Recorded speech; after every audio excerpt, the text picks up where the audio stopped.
Au nom du Père et du Fils et du Saint-Esprit. Amen. La paix de Jésus soit dans votre maison, sa joie, sa paix et sa joie. Alléluia. Merci Jésus pour tes merveilles. Nous lisons la parole du jour, Saint Luc, chapitre 11, versets 45 à 54. Il faut bien, pour comprendre la parole du jour, elle s'intègre donc à un texte qui s'intitule « Contre les pharisiens et les maîtres en religion ». C'est très important de comprendre le contexte. J'ai déjà fait une vidéo où j'en ai déjà parlé, mais il y a tellement de notions très importantes à intégrer qu'il faut continuer à lire et relire. Merci Jésus, toi qui es la lumière de nous éclairer, toi notre seul enseignant. Que ta parole, Jésus, rentre dans mon esprit, que ma bouche proclame ta parole et que mon cœur accueille ta parole.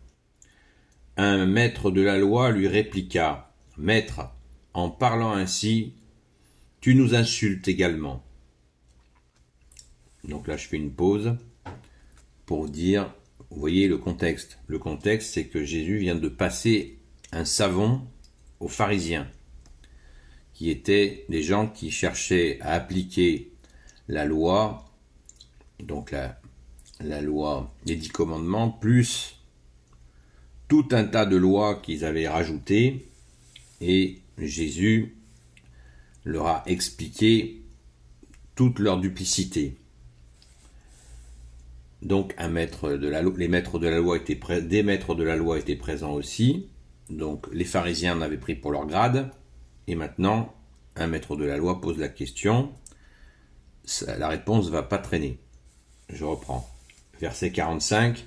Un maître de la loi lui répliqua, « Maître, en parlant ainsi, tu nous insultes également. » Jésus répondit, « Malheur à vous aussi, maître de la loi, vous faites porter aux gens des fardeaux impossibles et vous ne les touchez même pas du bout du doigt. Malheur à vous qui élevez des monuments pour les prophètes que vos pères ont tués. Vous reconnaissez donc ce qu'ils ont fait, mais vous prenez leur suite après qu'ils les ont éliminés, vous pouvez construire. La sagesse de Dieu a dit de même, je leur enverrai des prophètes et des apôtres, mais ils en tueront plusieurs et ils persécuteront les autres. C'est pourquoi cette génération devra répondre tout le sang des prophètes qui a été répandu depuis la création du monde. Depuis le sang d'Abel jusqu'au sang de Zacharie, assassiné entre l'autel et le temple. Oui, je vous le dis, cette génération devra répondre. Malheur à vous, maîtres de la loi, car vous êtes partis avec la clé de la connaissance, vous n'êtes pas entrés, et vous avez empêché les autres d'entrer. Quand Jésus sortit de là, les maîtres de la loi et les pharisiens commencèrent à lui en vouloir terriblement.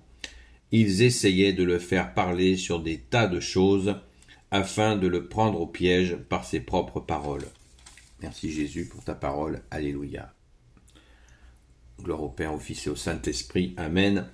Sois béni Jésus.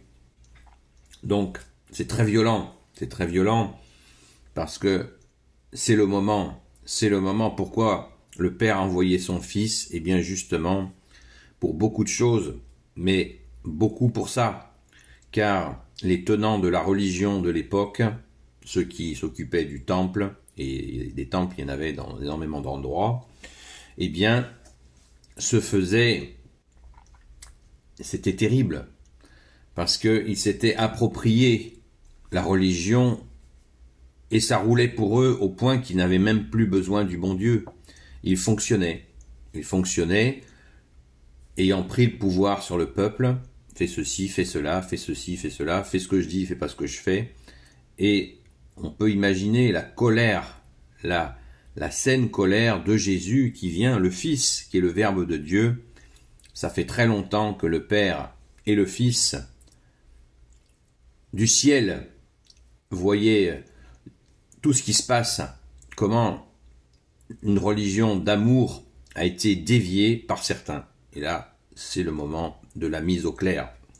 C'est terrible. Vous avez entendu des prophètes envoyés par le Père éternel, le Père de Jésus, notre Père, tués, malmenés, tués sans arrêt, parce qu'ils venaient justement aussi bousculer ces pouvoirs de certains. C'est terrible. L'homme peut s'amuser à prendre le pouvoir avec n'importe quoi, avec l'argent, avec la religion, tout ce qui lui tombe sous la main pour prendre le pouvoir sur les autres. Mais avec le bon Dieu, ça ne pouvait pas durer éternellement. Merci Jésus d'être le roi de justice. Très important, au verset 47, Jésus précise à ce maître de la loi: « Malheur à vous qui élevez des monuments pour les prophètes que vos pères ont tués. » Vous vous rendez compte? Ils tuaient des prophètes et après ils en faisaient des super monuments, des lieux de recueillement, après les avoir zigouillés. C'est délirant. Je poursuis, verset 48. « Vous reconnaissez donc ce qu'ils ont fait, mais vous prenez leur suite. Après qu'ils les ont éliminés, vous pouvez construire. » Qu'est-ce que veut dire Jésus par « vous pouvez construire » ? Eh bien, construire ce que je viens de dire. Des beaux endroits pour se recueillir, pour honorer tel prophète, alors que ce sont ces générations qui les ont zigouillés. C'est délirant, c'est délirant. La sagesse de Dieu a dit de même, je leur enverrai des prophètes et des apôtres, mais ils en tueront plusieurs et ils persécuteront les autres. Ça, c'est la parole qu'il avait déjà dit. Dans l'Ancien Testament, ça avait été annoncé, Jésus le rappelle. Cette génération est mauvaise, vous voyez, Jésus le dit à plusieurs reprises. On le lit dans de nombreux évangiles. Cette génération est mauvaise, elle devra répondre de ses actes. Mauvaise, c'est ça, c'est ce mauvais accueil de la parole, ce mauvais accueil du Père. C'est quelque chose de vraiment régulier. Jésus précise même depuis le sang d'Abel jusqu'à Zacharie assassiné entre l'autel et le temple.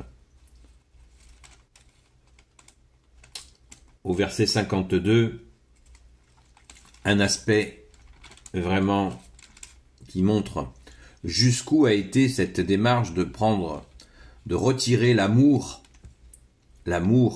à la religion. Religion veut dire relié à Dieu. Donc ils avaient retiré l'amour pour y mettre le pouvoir. Et quand on parle de Dieu et qu'on agit avec pouvoir sur les gens, on n'est plus avec Dieu, on est avec le démon. C'est ainsi. Dieu est amour. Donc si on parle, on porte aux autres, on impose aux autres un Dieu perfectard, impitoyable, eh bien on ne parle pas de Dieu, tout simplement. Jésus l'a dit un peu plus loin, il leur a dit, votre père c'est le diable. C'est effrayant. Et là, malheur à vous, maîtres de la loi, car vous êtes partis avec la clé de la connaissance. Vous n'êtes pas entrés et vous avez empêché les autres d'entrer. La clé de la connaissance, c'est quoi? Eh bien, c'est la connaissance de Dieu. Mais la connaissance de Dieu, elle se fait par le cœur, avec l'amour de Dieu. Et eux, ils ont eu accès à cette connaissance. Mais ils ont empêché les autres d'accéder à cette connaissance d'amour qu'ils ont bloqué, puisqu'ils n'ont pas absorbé, accueilli tout cet amour du Père. Et en plus, comme ils avaient les postes, les places, eh bien, ils ont empêché les gens de venir s'abreuver à l'amour de Dieu. C'est terrifiant. Et Jésus est venu pour rétablir l'amour, la justice et la miséricorde. Amen. Merci Jésus. Béni soit le Père, le Fils et le Saint-Esprit. Amen. Ô Jésus, toi qui peux tout et qui portes tout, je te confie toutes celles et ceux qui regarderont cette vidéo, ainsi que leurs proches, selon ta sainte volonté, ô Jésus. Sainte Marie, Saint Joseph, Sainte Marie-Madeleine, notre chère Sainte Patronne, je vous confie, et vous tous les saints et saintes amis de toi Jésus, je vous confie toutes celles et ceux qui regarderont cette vidéo. Saint Michel Archange, selon la volonté de Jésus, protège-nous. Je vous dis donc une bonne journée dans la paix de Jésus et à très vite.